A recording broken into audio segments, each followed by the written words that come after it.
I live in Limburg. That is the most southern province of the Netherlands. I'm 20 years old, and all my life I've been wanting to work as a caretaker for people with a disability. Just a few months ago, my dream came true, and now I work as a full-time caretaker at a living facility in Maastricht. At this facility, my story takes place. The living facility is positioned just outside of Maastricht City. Before the building became a housing facility, it was a laundromat for the people living on that street. The facility consists of 3 houses that are internally connected.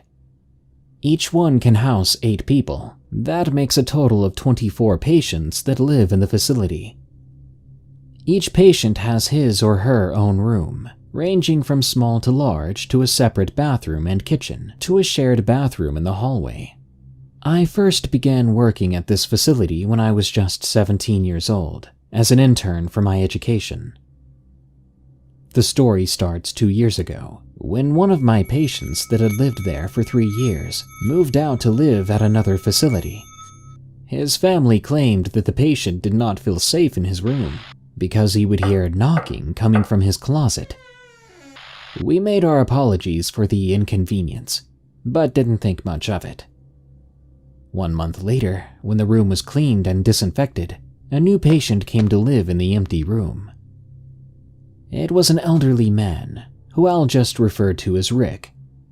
Rick was a warm and kind-hearted man who always loved talking about horses that he had as a child, as well as his great love for Russian opera. You'd always catch him sneaking into the kitchen to get a snack or hear him sing opera. I must admit, he had quite a powerful and wonderful voice. At first, he would bid us a good night before he went to bed. But as time went by, Rick seemed more and more distressed. He didn't eat and didn't drink as much as he used to, and he lost weight at a troubling rate. He would sit quietly on the couch, staring blankly at nothing. When asked what was wrong, he would say that he had a terrible nightmare of some kind of creature lurking in his closet. My colleagues and I debated whether or not he could be getting Alzheimer's and would need testing for it. He had been tested, but nothing came out of those tests. Every night, Rick would scream us awake, and when we came into the room, he'd be sitting on his bed, trembling and pointing at the closet. He'd say that something crawled out of the closet and joined him in his bed. He described this creature as being skinny, even bony, with rotting meat hanging from its bones. The creature had green eyes, the same color as his deceased mother, and huge fingers that ended in claws. The creature's face was that of a human skull, those green eyes being nothing more than small lights, and a mouth that was filled with sharp teeth, like a crocodile. The creature would lie next to him in his bed, wrapping its claws around his body. Rick described so vividly how he could smell the horrible scent of decay as the creature opened his mouth to whisper in his ear, "Get out! This is not your home." Rick would cover his ears as he said that, and he would soil himself. Poor Rick. My colleague checked the closet, but there was nothing there, and the only thing we could say was that everything was going to be fine. Fast forward about a month later, and Rick would wake up with markings all over his body, deep scratches that appeared to be claw marks. There were even bite marks that were deeper and more animalistic than any human bite. Rick would not want to go into his room anymore, and he would bring his dinner to his room and place it at the door of his closet. My colleagues would take the food away, much to Rick's horror. He'd say that we would make the creature angry, and if it was angry, it would punish him. I feel so sorry for him, especially seeing the fear in his eyes as we scolded him and took away the plate. There was 2 weeks of this, the same thing happening with Rick. One of my closest colleagues and I were working the night shift one night. We were making our usual rounds, checking if everyone was sleeping and all the machinery was still up and running. That was when we heard a horrible, bone-chilling scream echo through the building. The scream came from Rick's room. We stormed in, throwing the door open hard, revealing a horrible sight. Rick was lying on his back in his bed, while he was grasping for air. He was clawing at his neck and chest, ripping the flesh off, making bloody gashes all over his upper body. His bed and himself were covered in blood, and there was a trace of blood leading to his closet, which was now slightly opened. My colleagues dialed 112. That's the emergency line in the Netherlands.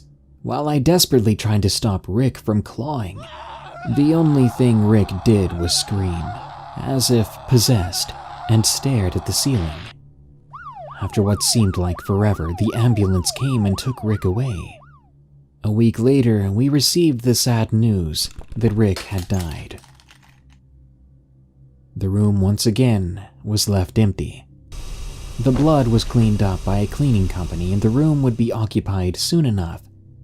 But even before the room was occupied, I found another patient standing in the room in front of that closet. "Hey, what are you doing in here?" I asked her as I walked into the room. The patient had stared at me and had muttered, "This room should not be occupied ever again. It is angering him." Who's him?" I asked with a shaky voice. You know who I mean. The devil who lived in the closet. After she said that, she walked out of the room and left me breathless. 2 weeks later, that same patient moved into the room. I don't know why she was placed in that room, but I do know that she too changed. She can't remember her own name now, and all she does is sit in front of that closet, talking to the devil. I don't know what's going on at my work, but strange things keep happening. Colleagues tell stories of hearing footsteps in the hallways. Others hear whispers in the garden, and one even claimed to have been attacked by a shadow demon. Whatever's going on, one thing is for sure. The creature in the closet is real, and he's not happy about our patient living in his room.